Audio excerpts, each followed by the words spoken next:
Os Hebreus, primeira parte. Os antigos hebreus conseguiram resistir graças a uma poderosa crença. Acreditavam ser o povo escolhido por Deus. Abraão, o primeiro hebreu. A história do povo hebreu pode ser encontrada em um livro muito especial. Alguém sabe qual é o nome do livro? É Peter Pan? A Bela Adormecida. Não. Chapeuzinho Vermelho? Nada disso. O livro é a Torá.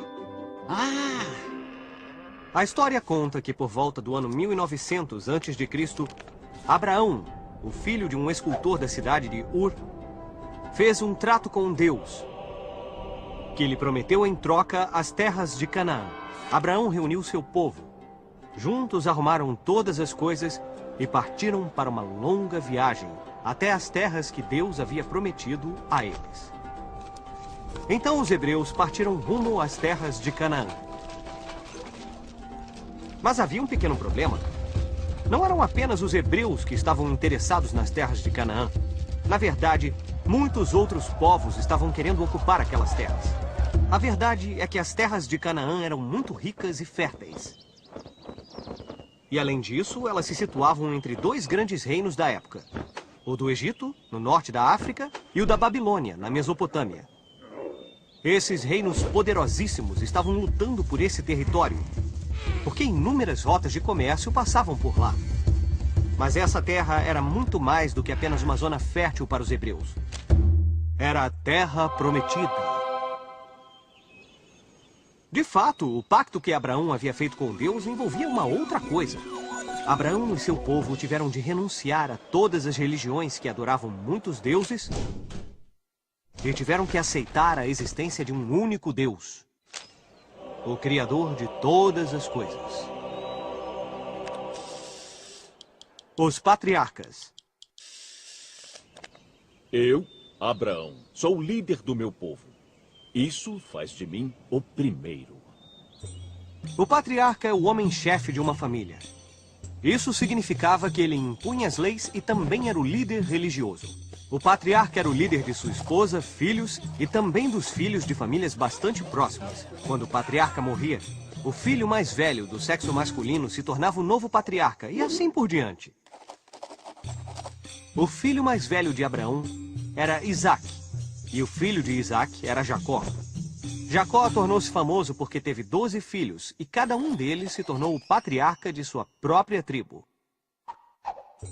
Essas foram as 12 tribos de origem da nação de Israel. Atualmente, diz-se que o povo de Israel é descendente dessas tribos. O cativeiro no Egito.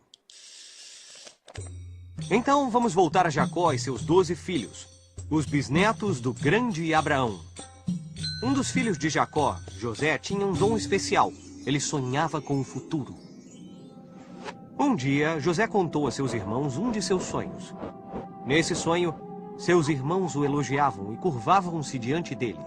Bem, esse sonho os deixou tão zangados que eles o atiraram em um poço e depois o venderam a uma caravana de comerciantes que ia para o Egito. No Egito, José foi preso e escravizado. Mas sua capacidade de interpretar sonhos o tornou famoso e finalmente despertou a atenção do faraó. O faraó contou seus sonhos a José.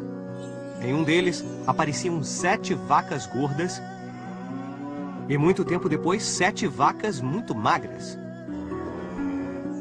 José advertiu o faraó que após 7 anos de abundância de alimentos, haveria 7 anos de escassez. O faraó estava convencido. Libertou José e deu-lhe um emprego. Você será meu vice-rei! Quando os anos de fome chegaram, como José havia previsto, o faraó estava preparado e tinha armazenado o suficiente para alimentar seu povo. Mas os 11 irmãos de José estavam com fome, então viajaram com suas famílias para o Egito à procura de algo para comer. E então José cuidou deles. Mas as coisas estavam prestes a mudar. Um novo faraó havia sido eleito no Egito. E ele não era como o outro. Ele temia e desprezava os hebreus. Por isso os escravizou e os maltratou terrivelmente. Acredita-se que a escravidão no Egito durou cerca de 200 anos. Um dia, nasceu um homem que se tornaria um grande líder. Um verdadeiro herói. Esse homem se chamava Moisés. Moisés libertou os hebreus da escravidão. Seu povo deixou o Egito e passou os 40 anos seguintes vagando pelo deserto. Durante esse período, Moisés subiu ao topo do Monte Sinai, onde Deus lhe deu os 10 mandamentos. Esses mandamentos eram como um código de conduta que as pessoas deveriam seguir. Os hebreus protegiam os mandamentos na Arca da Aliança e os transportaram através do deserto. Eles acreditavam que os longos anos de peregrinação foram um teste que Deus lhes deu antes de permitir o regresso à terra prometida de Canaã. Vamos usar a nossa bússola do tempo para saber mais sobre outros códigos de conduta nos tempos antigos. Dizem que Moisés recebeu os 10 mandamentos de Deus. Essas leis eram um código de conduta que os hebreus deviam seguir. Os 10 mandamentos eram tão importantes que o grande templo de Jerusalém foi construído para protegê-los. E por que esses mandamentos eram tão importantes? Não seria melhor se todo mundo simplesmente fizesse o que quisesse? Claro que não, Pipo. Imagine se todo mundo só fizesse o que quisesse. As pessoas poderiam roubar, mentir, ou mesmo matar sem serem julgadas pelas outras. Ah! Então, antes de Moisés, todos basicamente lutavam uns contra os outros. E só a pessoa mais forte é que podia fazer as regras? Mais ou menos. Todos os povos têm regras para determinar como as pessoas têm que se comportar em sociedade. Mas às vezes elas podem mudar, dependendo dos caprichos dos mais poderosos. Depois de muitos anos vagando, os antigos hebreus finalmente retornaram à sua terra. E assim começou um período magnífico de sua civilização. O tempo dos reis de Israel. Os hebreus precisavam escolher seu rei, então um sábio foi designado para decidir. Seu nome era Samuel, e ele resolveu que Saulo deveria ser o primeiro rei de Israel. Os hebreus precisavam de um rei forte, porque estavam sendo atacados por um monte de povos.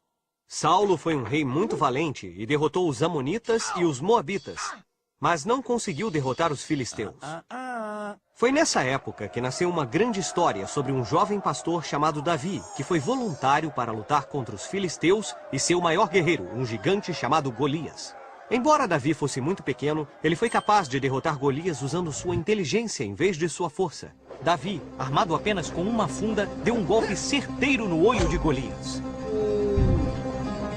Assim, após derrotar o maior guerreiro dos filisteus, Davi os expulsou e trouxe a paz ao território. Tornou-se rei de Canaã e fez de Jerusalém a capital. Depois, o filho de Davi, Salomão, tornou-se o próximo rei. Salomão dedicou sua vida à construção do Templo de Jerusalém, que foi uma das obras mais impressionantes do mundo antigo. Mas muitos povos estavam tentando conquistar Canaã. Salomão fez o seu melhor para evitar guerras e invasões. Porém, o reino estava cercado por outros povos, como os assírios, babilônios e egípcios. E todos queriam as terras férteis de Canaã. No ano de 922 a.C., Salomão morreu e Canaã virou um caos. Os hebreus não conseguiam se entender sobre como defender suas terras. Então, dividiram-nas em 2 reinos. O reino de Judá, no sul, e Israel, no norte. As invasões.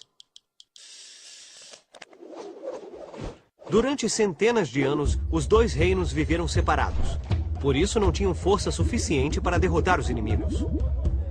O reino de Israel durou quase 200 anos, até que um poderoso rei da Assíria, Sargão II, invadiu e destruiu a capital, Samaria. Os hebreus abandonaram o país e se espalharam por outras regiões. O reino de Judá durou mais tempo, até que um rei da Babilônia, Nabucodonosor II, invadiu a cidade santa de Jerusalém.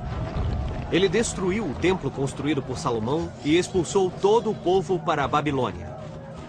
Esse período obscuro foi a primeira diáspora. Durante esses anos, as disputas entre os antigos hebreus dos 2 reinos foram esquecidas, e todos os descendentes de Abraão passaram a ser chamados de povo judeu. Mas tiveram que esperar mais 50 anos, até o ano de 539 a.C., para que os cidadãos de Judá capturados fossem libertados pelos persas. Os judeus voltaram para a cidade santa de Jerusalém, onde reconstituíram o famoso templo construído por Salomão. Todas as dificuldades que tinham superado tornaram suas convicções ainda mais fortes, e gradualmente eles foram se isolando dos outros povos. Eles escreveram muitas histórias de seu passado e os mandamentos santos de sua religião. Essas histórias e ensinamentos foram reunidos em um livro chamado Torá.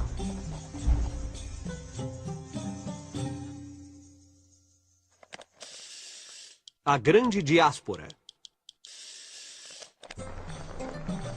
Os judeus viviam em paz. Por mais de 200 anos, eles se dedicaram a consolidar sua religião, sua cultura e seu modo de vida. Mas novos invasores logo entraram em cena. Primeiro chegaram os gregos, sob as ordens de Alexandre o Grande, e mais tarde os romanos, que conquistaram Canaã e anexaram essas terras a seu império.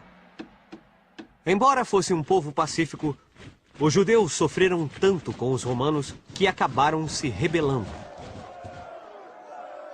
No século I depois de Cristo, eles organizaram uma revolta e lutaram contra as legiões romanas.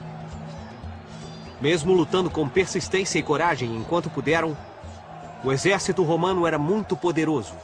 E ao fim de 2 anos, a cidade de Jerusalém sucumbiu. O imperador de Roma, Tito, ordenou que o Templo de Salomão fosse destruído pela 2ª vez e queimou toda a Jerusalém. Os poucos judeus que sobreviveram fugiram da cidade e se espalharam pelo mundo inteiro em busca de outro lugar para morar.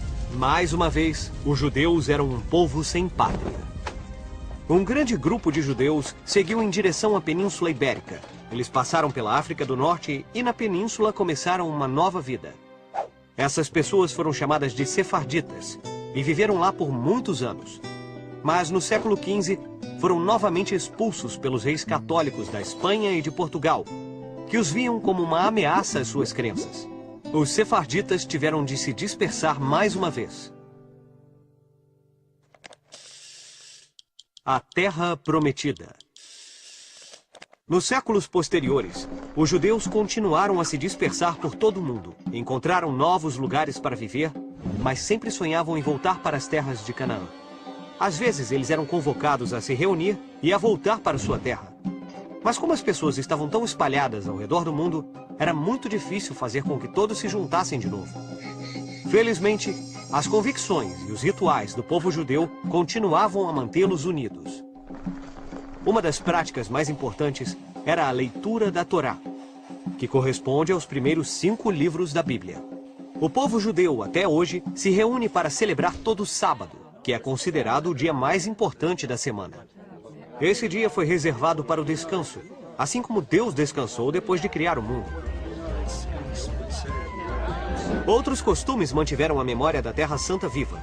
Em casamentos, por exemplo, um vidro é quebrado para lembrar as pessoas que a felicidade nunca será completa, até que o Templo de Salomão seja reconstruído. Além disso, durante o casamento, o rabino recita 7 bênçãos e, nas últimas, pede um rápido retorno à Terra Prometida. Ao longo dos anos, muitas nações e povos sofreram perseguições semelhantes e desapareceram nas brumas da história. Mas isso não ocorreu com os judeus, que conseguiram sobreviver graças à sua força interior, sua capacidade de superar adversidades e sua fé em um Deus que eles acreditam que há muito tempo os escolheu.